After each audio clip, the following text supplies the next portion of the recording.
Senhor Jesus, Divino Mestre,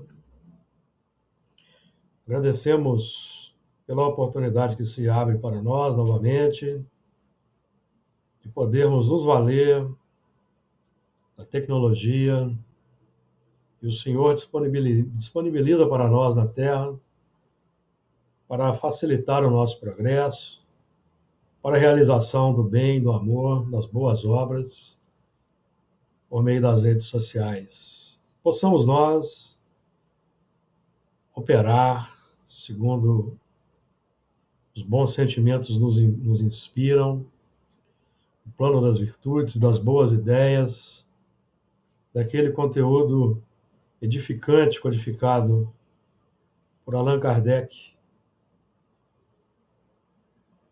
trazido a nós pelos bons espíritos, pelos enviados que auxiliaram Kardec na obra que se inicia da regeneração pelo Espiritismo. Que possamos realizar o melhor ao nosso alcance, contando sempre com tua inspiração, amparo e proteção, para que alcancemos o melhor ao nosso alcance. Muito bem, nós vamos dar continuidade ao nosso estudo de Gênesis, capítulo 7. Semana passada, no nosso estudo abordamos os versículos 8 e 9, e eu intitulei equivocadamente o estudo da semana passada, eu já corrigi no YouTube. Então, na semana passada, depois vocês podem conferir, só para desencargo de consciência, que eu alterei o título lá, versículos 8 e 9, e hoje 9 e 10, e hoje nós vamos trabalhar, então, o assunto dos registros de Moisés, no capítulo 7, versículos 11 em diante. Então, vamos lá fazer a leitura dos versículos a partir do versículo 11. Capítulo 7, versículo 11. No ano 600 da vida de Noé, no mês segundo, aos 17 dias do mês, naquele mesmo dia, se romperam todas as fontes do grande abismo, e as janelas dos céus se abriram.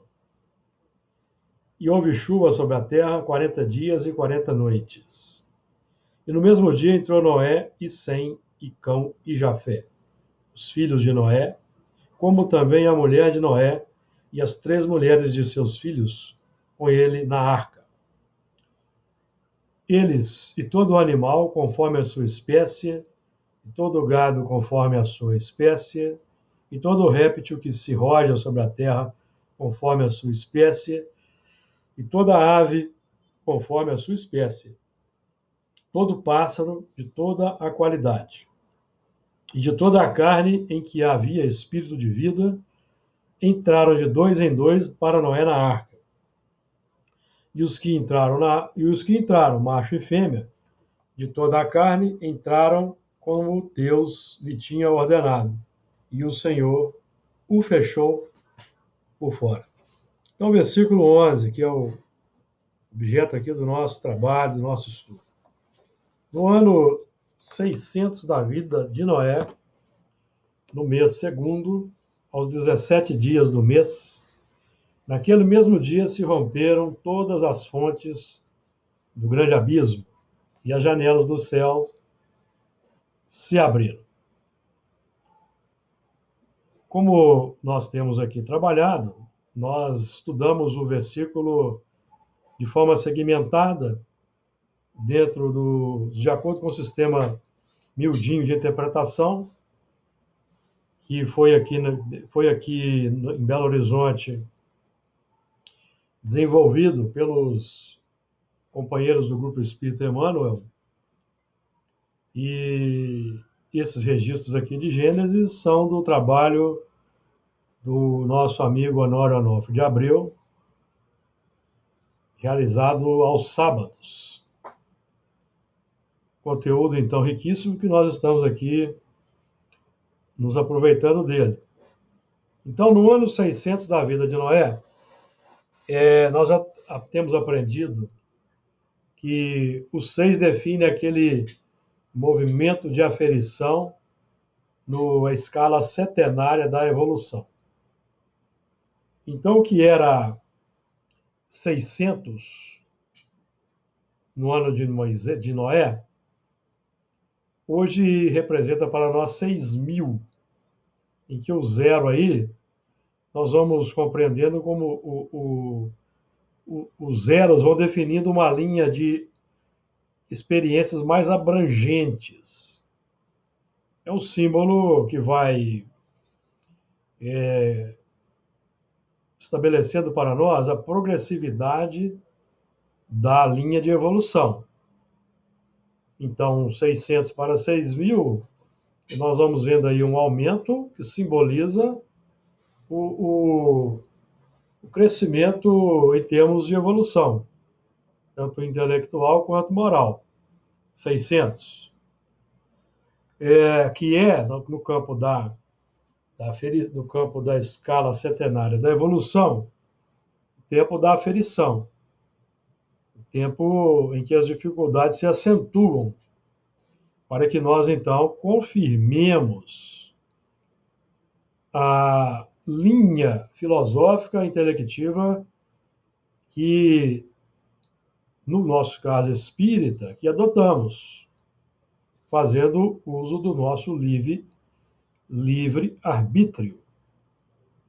A linha espírita que nós reputamos como sendo, e repetimos ocasionalmente, como sendo a linha do humanismo qualificado,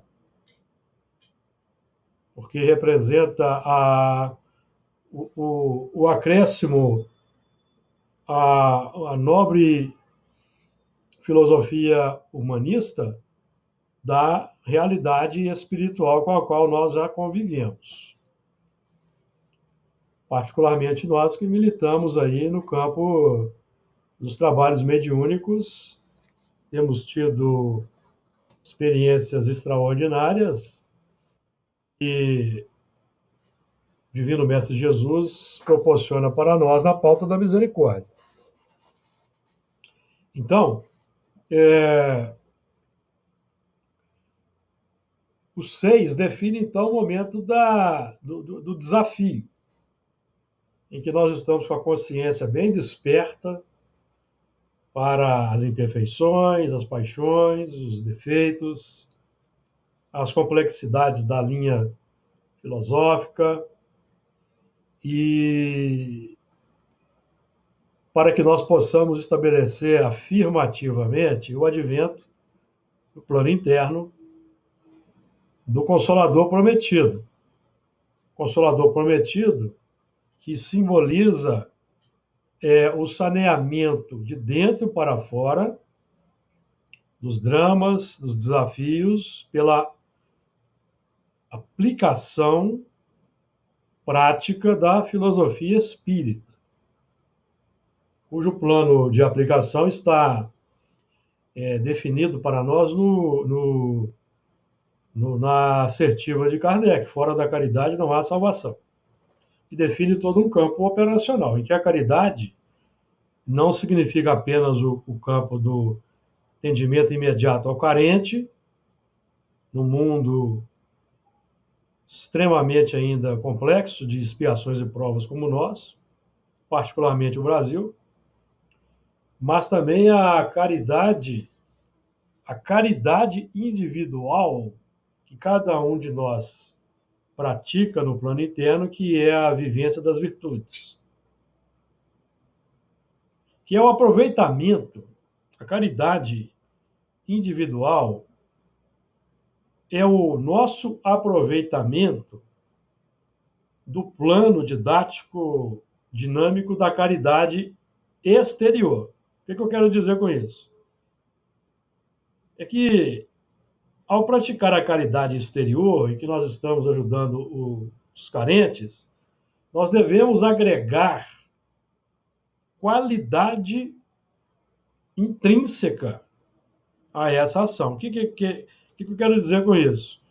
Eu vou aproveitar o momento da caridade operacional prática, pragmática, no laboratório da vida, seja no campo exterior, seja no campo da mediunidade, para eu desenvolver as virtudes, porque as virtudes é que vão me consolar de dentro para fora. Não é a virtude que eu recebo de fora para dentro que vai me consolar, que vai me tirar da complicação. É a virtude que eu desenvolvo no campo interior, que vai estabelecendo internamente felicidade, a paz, a serenidade. É isso que nos dá a felicidade na Terra. Certo? Agora, evidentemente que ao desenvolvermos virtudes, as virtudes por si sós nos impelem naturalmente para uma inserção propositiva na sociedade.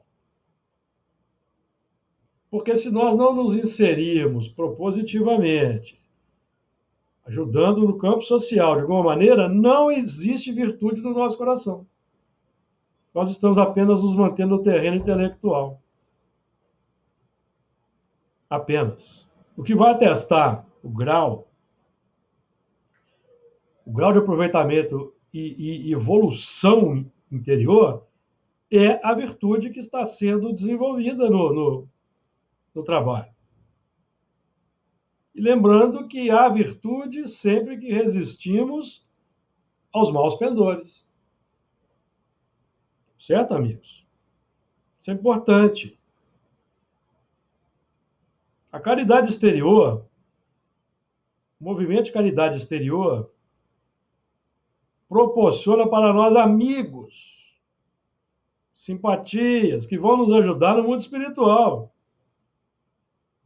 Porque se eu não aproveitar o componente experimental do trabalho para me aperfeiçoar interiormente no campo das virtudes, eu não estou aproveitando. E eu vou chegar no mundo espiritual, mesmo tendo atravessado uma experiência de 50 anos de atividade espírita, eu vou chegar no mundo espiritual com a mesma carência que eu trouxe ao reencarnar. Perceberam? A mesma carência. Aí os amigos que eu angariei aqui distribuindo sopa, distribuindo cesta básica, eles vão me estender a mão. Eles vão utilizar os seus créditos para me alojar numa enfermaria, no posto de socorro. Certo, amigo? Mas eu vou continuar, eu vou permanecer ali naquele ambiente com a mesma complicação interior que eu trouxe ao reencarnar. Pergunto se ficou claro esse entendimento.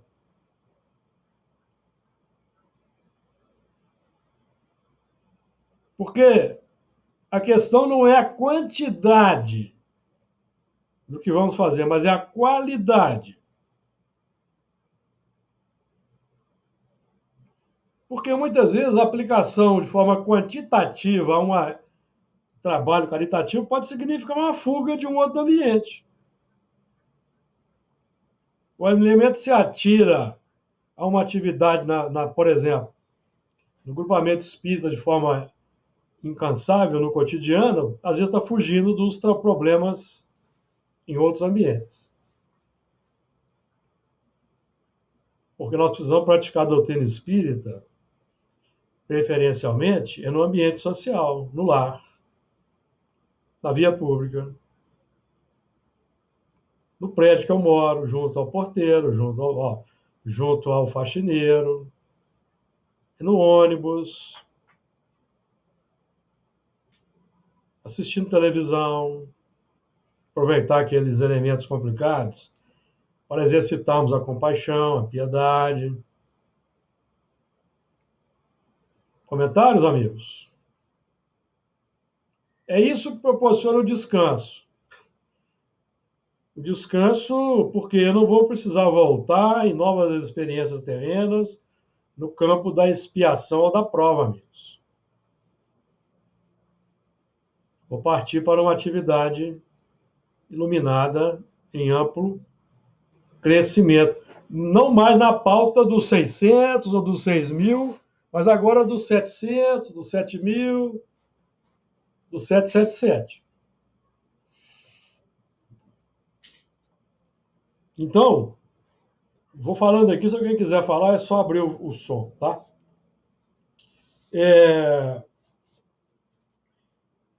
Vamos notar que no ano 600 da vida de Noé, passaram-se 100 anos do momento em que Noé tinha 500 anos, em que ele gerou os filhos.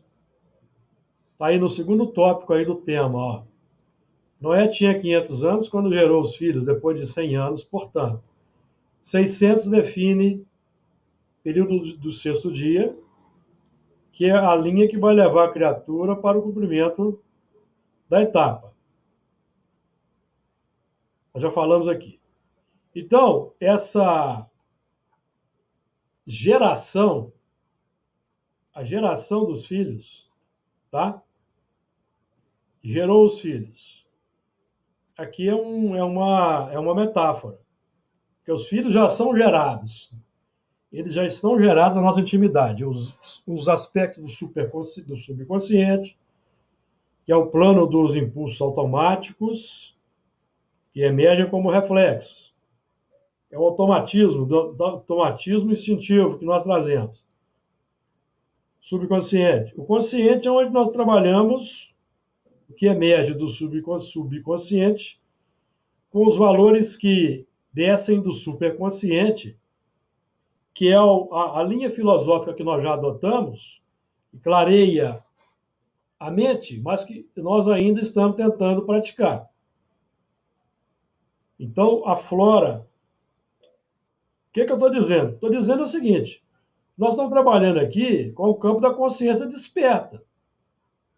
A geração dos filhos significa a identificação consciente do que temos na nossa casa mental, que é o momento que ocorre quando a razão se abre na linha da evolução. Quando a razão se abre. Só quando a razão se abre. E nós, por exemplo, a razão aberta, nós, então, adotamos os 10 mandamentos, então nós temos aí um componente, os 10 mandamentos. Não matar, não roubar, não isso, não aquilo, que vai dialogar conosco, demonstrando na intimidade o que está em conformidade com isso ou não. Então a razão se abre. Os 10 mandamentos definem o que eu preciso fazer. A consciência desperta identifica. Então a razão se abriu. Então eu vou começar a operar segundo essa linha. Aí começa o trabalho da operação. Então, os erros que vão acontecer decorrentes do exercício proposto pelos 10 mandamentos para aquele espírito que está nos primeiros lances da razão consciente, iluminada, os erros que vão acontecer são erros naturais decorrentes da busca por implementar um novo plano. Então, não tem problema com o erro, amigos. O erro é dinâmica natural. Tem problema em permanecermos continuamente errando, já tendo identificado o erro. Porque enquanto nós não identificamos o erro, ele não é erro, ele é força natural que trazemos. Não sei se vocês estão entendendo. O selvagem que mata está errando? Não. Meio de sobrevivência. Agora, quando esse espírito selvagem é visitado pelos 10 mandamentos e ele adota a consciência homologa, então ele vai buscar não matar, lógico que ele vai levar um tempo para implementar. Então, ele vai continuar matando em um certo tempo na pauta do seu instinto natural. Mas se ele, ao invés de combater a primitividade, ele ia sofisticar a arte de matar, então instaura-se a complicação. Ficou claro?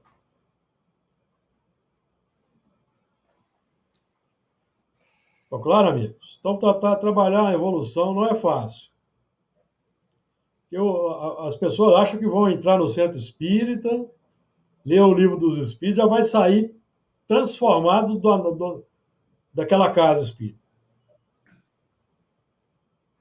Não é assim que funciona.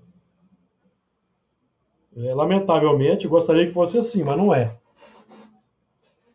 Então, eu vou dar um exemplo aqui para vocês notarem o que eu estou dizendo no campo prático. E eu vou tratar de novo do assunto da nossa reunião. E estou tentando estabelecer ali uma rotina feliz para os nossos trabalhos que envolve a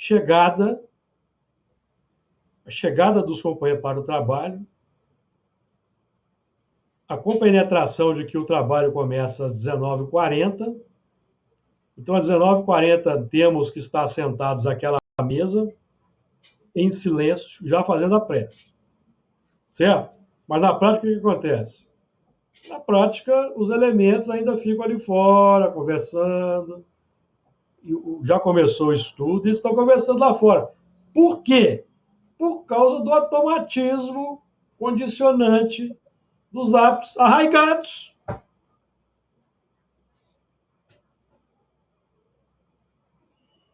Que dificultam o nosso trabalho. Aí o elemento, ao invés de ele conscientizar que ele precisa mudar, ele se indispõe contra o coordenador. Então ele inverte. Ele se indispõe internamente. Aqui eu vou tocar o dedo no assunto delicado, mas eu preciso falar. Ele pode não verbalizar, mas ele se indispõe internamente com o coordenador do trabalho, que está ali sob a comissionamento da espiritualidade para executar um plano. Porque, meus amigos, nós vamos ter que aproveitar aquele plano para crescer espiritualmente.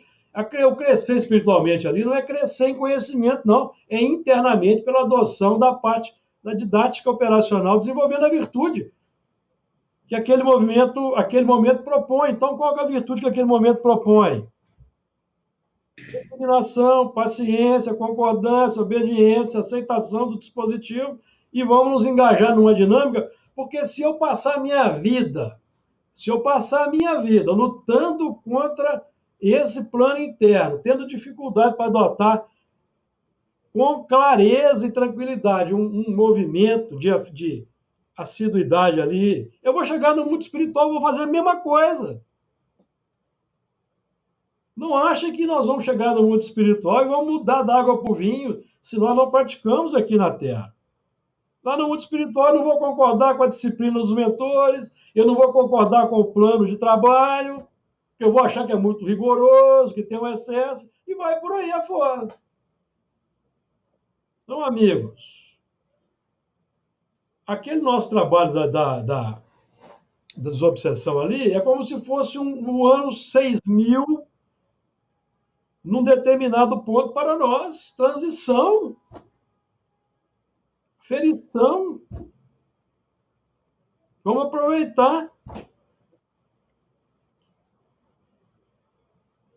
Então, eu vou dar outro exemplo.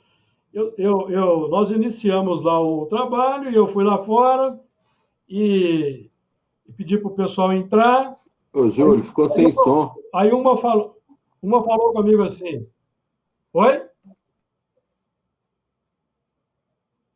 Oi?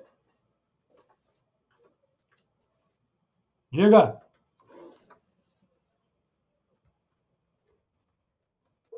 Internet. Sem som? Voltou? Eu estou te ouvindo. Ô, Luiz, tá todo mundo. Quem não está me ouvindo aí, levanta o dedo. Está me ouvindo, Sônia?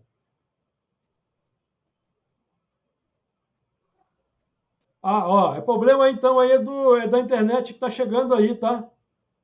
Quem não está me ouvindo está com a internet aí fraca. Problema de sinal. Tá certo? Ó, tem Tá tudo bem aqui. tem a Sônia me ouvindo, tem a Flor me ouvindo.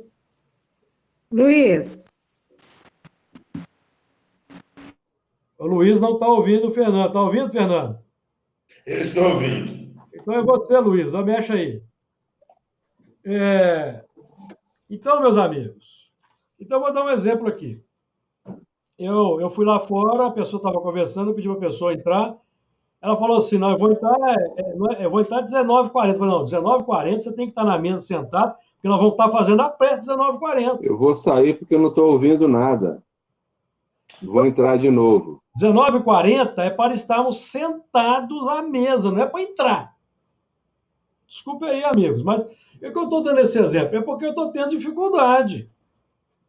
Continuamente. Toda segunda-feira eu tenho uma dificuldade diferente ali. Então nós temos que aproveitar o momento para colaborar. Porque vocês não estão colaborando comigo, amigos. Estão colaborando com a espiritualidade, que está ali apostos há 3 ou 4 horas antes, com os espíritos preparados para um trabalho. Ali é uma câmara de UTI. Os espíritos ô Júlio, estão ali aguardando o atendimento. E nós chegamos lá e nós não conseguimos manter um mínimo assim, de disciplina para ajudar os espíritos, porque a disciplina que a gente mantém é força que está sendo irradiada, amigos. Pode falar, Margarida. não, eu ia falar o seguinte, que a reunião de desobsessão, ela é a arca. Ela é a arca. E agora, as pessoas estão sendo convidadas, como Noé convidou, um monte de gente. Exatamente. Mas ninguém quis entrar. Então, aqueles que ainda não estão de acordo com as normas, como que tem que ser feito, né? São aqueles que ainda não entenderam o que é. Então, não vão entrar na arca. Acham que estão na arca, mas não estão na arca ainda. E nós temos que tomar cuidado, porque os espíritos podem afastar. Os elementos que estiverem causando dificuldade, não estão colaborando, se permanecerem, eles podem ser afastados, amigo. Podem ser Está afastados. escutando, Lu? Eles podem ser afastados do processo, porque não estão, não é? Então, assim, você falando, né? Aí veio, né? Na minha mente, a arca, a reunião. É perfeito, porque os símbolos, a reunião é uma arca qualificada. É uma célula de trabalho que nos prepara para o trabalho no mundo espiritual, que vai ser muito mais complexo, vai ser muito mais complexo.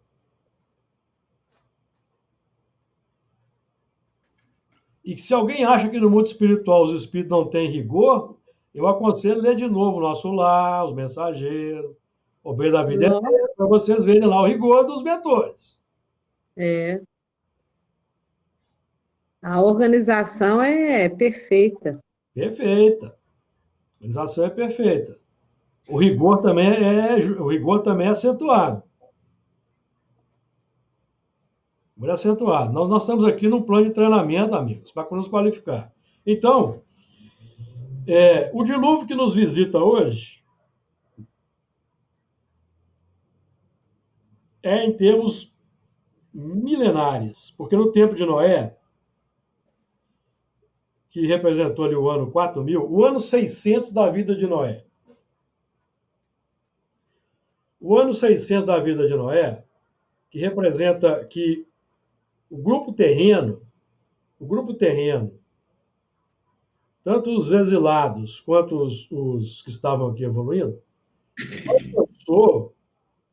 alcançou o desenvolvimento da razão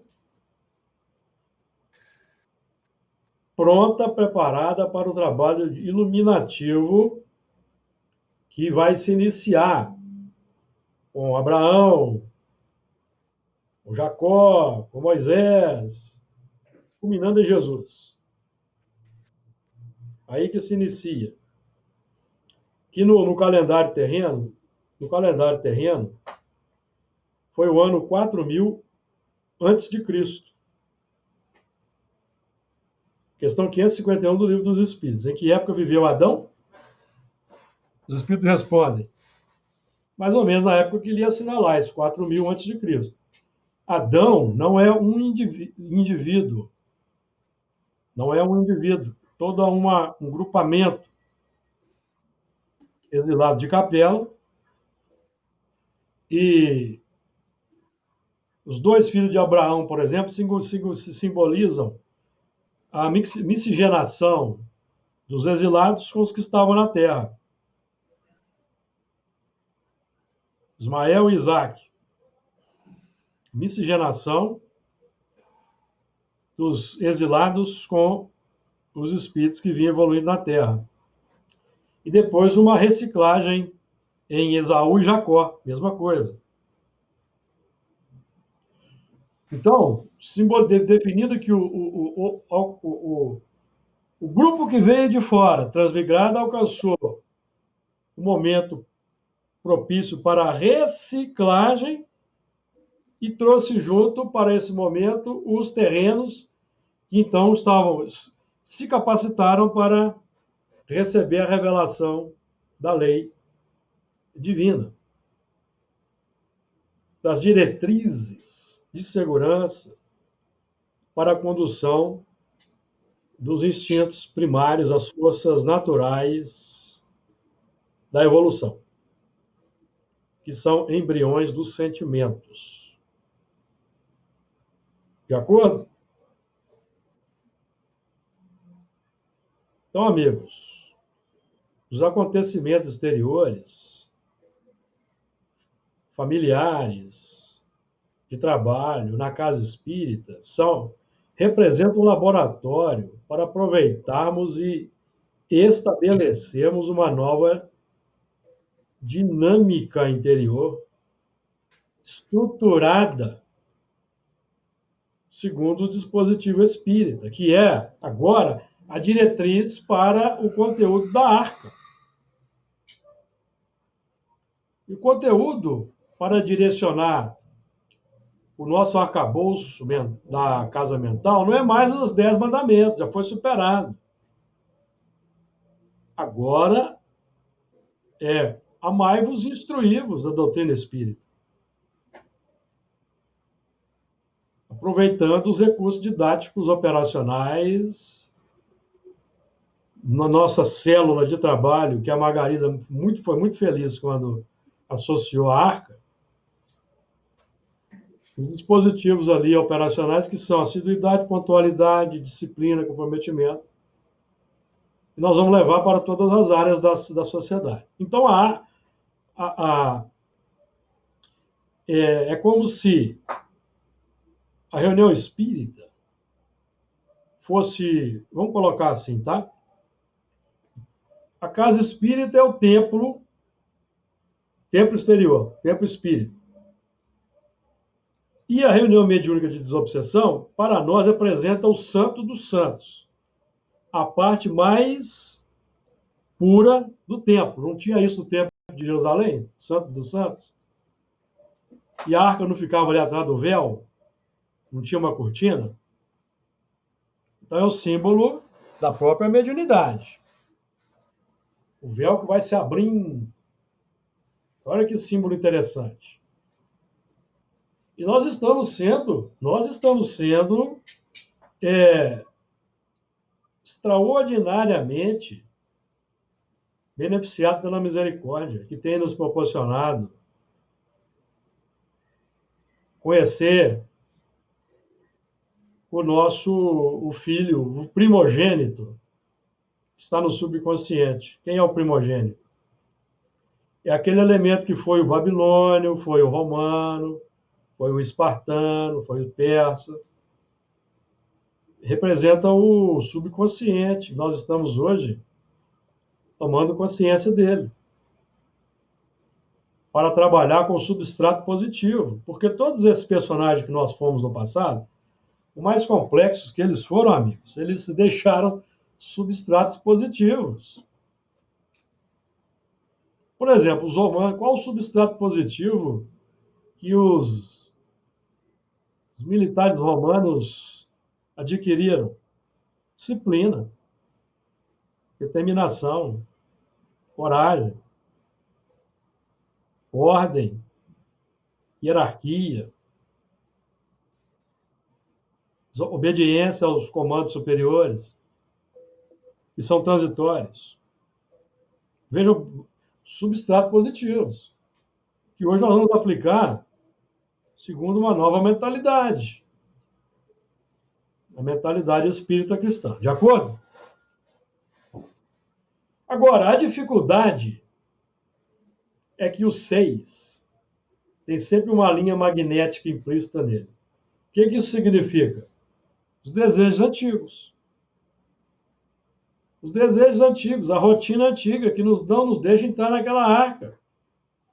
E ainda vai dar dificuldade para o timoneiro da arca. Vai dar dificuldade. O timoneiro da arca. Porque o timoneiro da arca tem que ficar corrigindo o curso. Ou então tem que ficar lembrando para o marinheiro as suas obrigações básicas.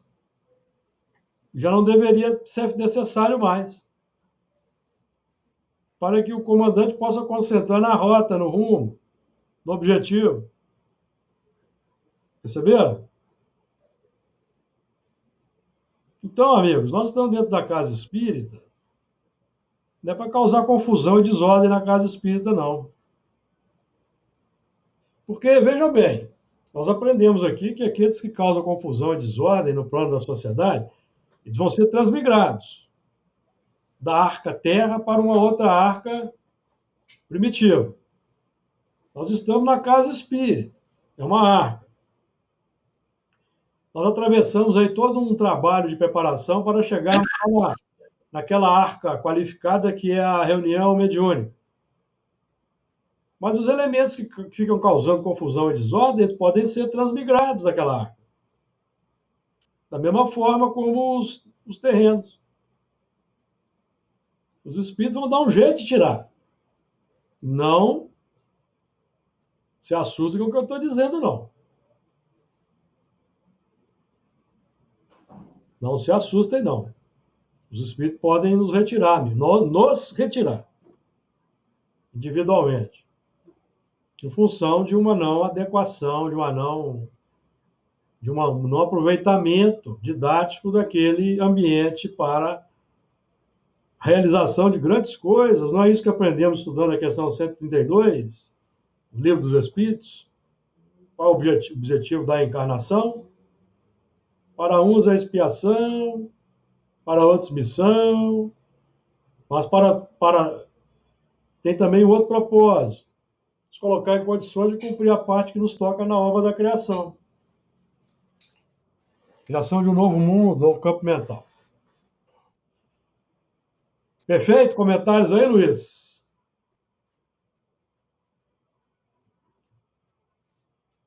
Realmente não, só na hora que eu devia ter entrado, mas na hora que você falou comparou lá com o lugar do Santos dos Santos, né? A gente lembra que se comparou com o local hoje da reunião mediúnica, então houve um grande ganho nosso, porque naquele tempo a gente não era permitido a presença de outro ali, a não ser o sumo sacerdote, né? Exato. Que fazia o contato ali mediúnico, né? Exato. Então, fomos agraciados com essa possibilidade agora, né? Estarmos presentes nesse momento da reunião. Exato, porque nós vamos lembrar aqui das pessoas que têm medo, que não querem, porque todo um trabalho disciplinar, de aprendizagem, de entrega, de aceitação da pressão, que vem de forma propositiva, amigo, porque essa pressão vem de forma propositiva no trabalho mediúnico, é um ganho de misericórdia, porque de outra forma ela viria na pressão social, de alguma maneira. Então é importante, é um trabalho que devemos aproveitar. É no ano 600 da vida de Noé, no mês segundo, aí nós vamos trabalhar um pouco agora os ciclos, os significados aí mais práticos. Então, por exemplo, o mês segundo, podemos aí tranquilamente trabalhar com a ideia de ser a experiência carnal. A experiência carnal, que é o plano da dualidade. O que eu estou dizendo? O plano da dualidade, amigos, é o plano em que nós vamos lidar com a razão e o sentimento. Com o plano das ideias que trazemos e o plano dos desejos, das emoções, das paixões. Dualidade.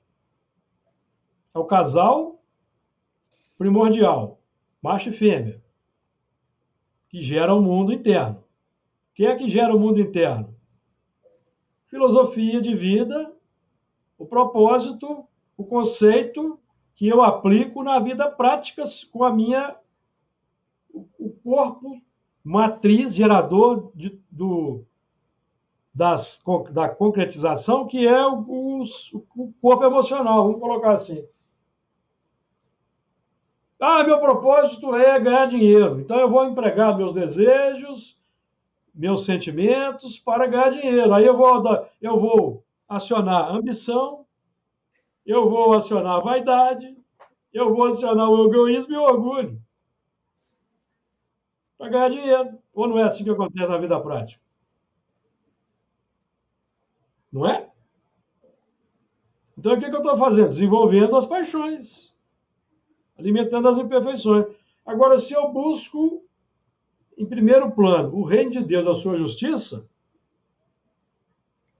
que é o reino de Deus é o caminho, o reino de Deus, reino é caminho. Caminho é o quê? Pensamento. O pensamento ele representa a linha filosófica que eu adoto. Então, o caminho que eu sigo na vida, amigos, a minha intenção filosófica. Propósito filosófico é o caminho, que é o meu reino. E eu vou empregar todos os meus recursos aí interiores para concretizar essa busca. A verdade é o que eu trago concreto no plano da intimidade, sentimentos, desejos que eu vou manifestar no mundo, vou praticar no mundo para concretizar aquele propósito. E a vida vai ser o resultado. O resultado pode ser satisfação egoística de ter enriquecido, ou pode ser também o dissabor, a angústia, a depressão, sentimento de fracasso por ter passado uma existência buscando enriquecimento e não ter conseguido. Perceberam? O trabalhador merece o salário. O que se aplica à prática do bem, do amor ao próximo? Ele vai encontrar os recursos de que necessita. Mas o objetivo não pode mais ser apenas o bem-estar material. O bem-estar material é importante, faz parte. Porque no mundo de regeneração, o bem-estar material vai alcançar todos, em todas as atitudes. Vai alcançar a todos na regeneração. Então é inevitável. Mas nós não podemos ter como um objetivo único da experiência humana o bem-estar material apenas. Tem que haver um casamento com a busca espiritual para qualificar o bem-estar material. Porque senão o elemento, se nós não operarmos a busca espiritual paralela à material, amigos, nós vamos acabar vivendo aí num palacete, mas cheio de depressões e síndromes variadas. Elaboramos um ninho ali material supostamente seguro e perfeito, mas nós não vivemos bem dentro dele porque o espírito está empobrecido. Aí nós vemos os movimentos, as angústias, depressões, síndrome do pânico, fobias variadas, que definem que algo não está bem no campo emocional. E o remédio apenas não vai ajudar. O remédio não vai resolver, ele vai ajudar, mas o que vai salvar, vai operar o descanso interior, é a entrega às virtudes, a prática das virtudes. Então, o plano carnal, nós vamos lidar com o nosso arcabouço para aferição. Então, no plano da dualidade, nós vamos lidar com filhos, filhas. Os filhos são as ideias, ideologias que trazemos. São os filhos. Sistemas filosóficos, filhos, que nós seguimos, com os quais simpatizamos. E, obviamente, com aqueles que no mundo irradiam esses sistemas. Nós vamos estabelecendo linhas magnéticas de simpatia com esses componentes. Irradiam os variados sistemas filosóficos. Filhas ou componentes operacionais. Veja que interessante que o Honório... As filhas, quem são as filhas? As emoções, as paixões, os sentimentos. São componentes operacionais. São os componentes que vão concretizar as ideias. Na pauta do desejo atendido, da emoção satisfeita ou da paixão alimentada. Ficou claro? E é um sistema que se alimenta e retroalimenta. Então, veja bem, o caminho, que é o pensamento, alimenta, fecunda e alimenta o sentimento, que, por sua vez, retroalimenta o pensamento. O que eu estou dizendo?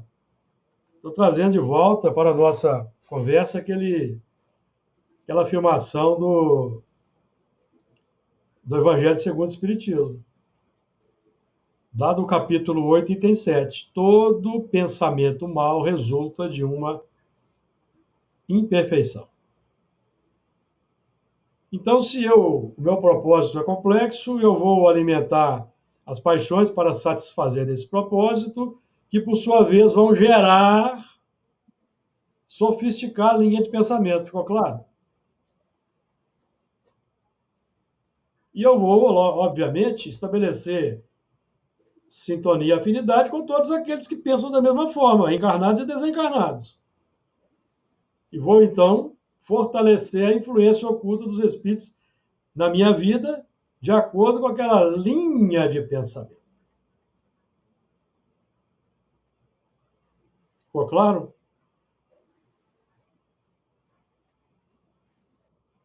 Ah, amigos, o negócio não é fácil, não. Não é fácil estudar espiritismo, não. Por isso que tem muita gente que volta para o terreno da autoajuda, fica ali movimentando vaso pelo templo, tira o vaso daqui, põe a acolá, mas não mexe no plano profundo, porque tem implicações sérias para a sociedade como um todo. Então, mês segundo, plano da reencarnação, que é onde vai cair o dilúvio. Não é? E o plano, o ano 600 simboliza o nosso estágio no mundo espiritual. Estamos lá no mundo espiritual, fazemos curso e mais curso, prometemos. Eu vou conhecer fulano, vou casar com fulano, vou casar com fulano, eu vou receber Beltrano e Cicrano para filho, isso eu prometo. Chega no mundo físico, o elemento se deixa levar pelo quê?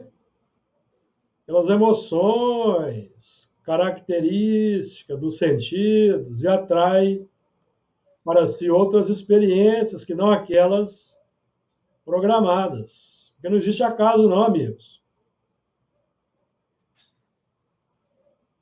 Aqueles companheiros e companheiras que nós temos na experiência material são atraídos por esse casal aqui, ó, plano da dualidade. Pensamento qualificado pelo sentimento. Atrai. É um imã. De acordo com as necessidades de dor, de tormento ou de libertação.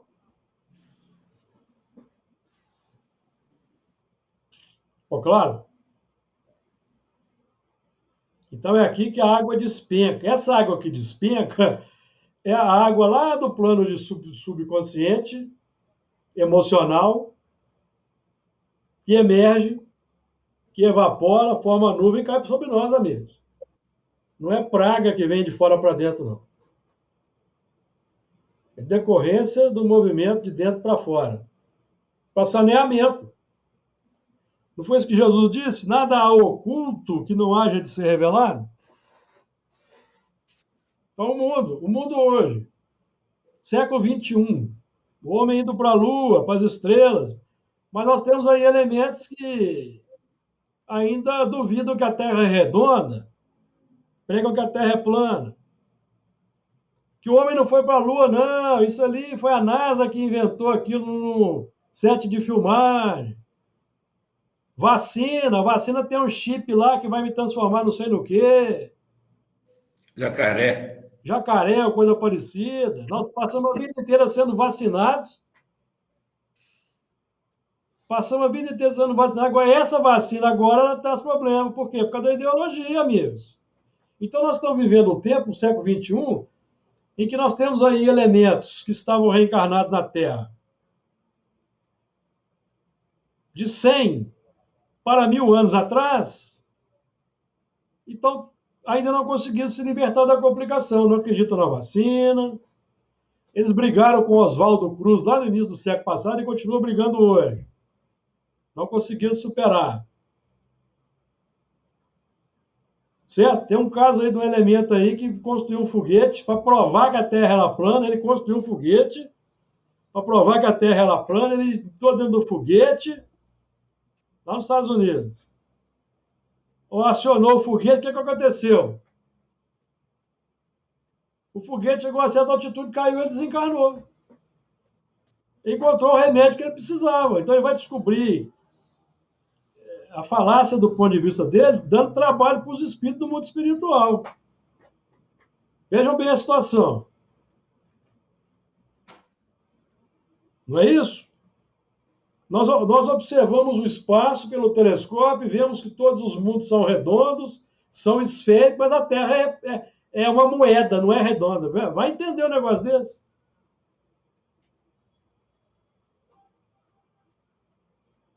Então, amigos, é o dilúvio. Nós temos que lidar com isso. E nós temos que dormir com um barulho desse. Ou não temos? Você está rindo aí, né, Sônia? Você está rindo aí, né? A Terra é quadrada. É terra de tudo quanto Eu não sei. Aliás, Vamos falar que ela eles dizem que os dinossauros foram extintos porque a Terra é plana. Caiu um meteoro numa banda, expulsou, catapultou os dinossauros para o espaço sideral da outra banda, entendeu? Que nem uma porra. Mandou tudo lá. Buraco negro. Eu estou lidando hoje na Terra.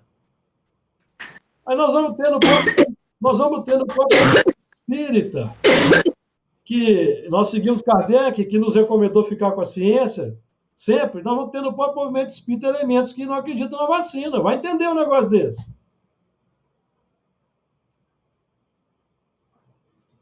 Eu já tomei 3 doses, então estou querendo tomar a 4ª. Ou 5ª. Então é isso, amigo. O negócio não é fácil, não. Eu quero é mais vacina, não quero menos, não. Muito bem. Então, o 6 tem essa complicação. Nós estamos vivendo a transição aí do mundo de expiações e provas.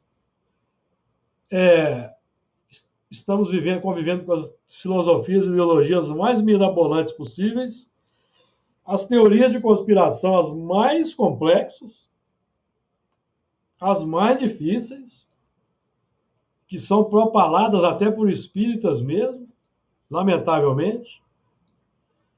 E nós mesmos, espíritas, estamos mantendo no mundo a confusão e a desordem. Mantendo a confusão e a desordem. Por causa de uma incapacidade de fidelidade à filosofia espírita altamente qualificada que Allan Kardec codificou para nós. Altamente qualificada. Porque nós temos aí a comprovação da vida espiritual que nos aguarda. Em detalhes e minúcias. Então é isso. Semana que vem nós continuamos aí no mês segundo. Nosso tempo já está terminando. Que Jesus nos abençoe, fortaleça, permita-nos estarmos de volta na próxima semana.